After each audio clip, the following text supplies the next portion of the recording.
একটি গভীর রাত, অন্ধকারে চারপাশ ঘেরা। আলিফ নামের এক ছেলে, মাথায় সাদা টুপি আর গায়ে সাদা পাঞ্জাবি পরে একা জঙ্গলের পথ ধরে হাঁটছিল। তার হাতে ছিল তসবিহ, মুখে ছিল আল্লাহর জিকির। জঙ্গলের ভিতর ভয়ানক নীরবতা, মাঝে মাঝে শুধু ঝিঁঝিঁ পোকার ডাক। হঠাৎ আলিফ অনুভব করল কেউ যেন তাকে অনুসরণ করছে।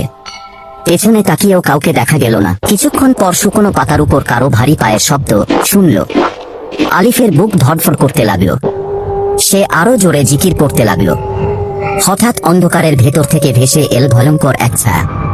চোখ দুটো আগুনের মতো লাল, দাঁতগুলো ধারালো। সেটা ছিল এক শয়তান, যে আলিফকে ফলো করছিল শুরু থেকে। শয়তান তার দিকে এগিয়ে এলো। বাতাস ভারী হয়ে গেল। আলিফ ভয়ে কাঁপতে লাগলো, কিন্তু সঙ্গে সঙ্গেই কোরআনের আয়াত মনে পড়ল আলিফের। আলিফ দৃঢ় কণ্ঠে পড়তে লাগলো, আউযু বিল্লাহি মিনাশ শাইতানির রাজিম। আয়াতুল কুরসি পাঠ করা শুরু করতেই হঠাৎ চারপাশে আলো ছড়িয়ে পড়ল। শয়তান ভয়ানক চিৎকার করে অন্ধকারে মিলিয়ে গেল।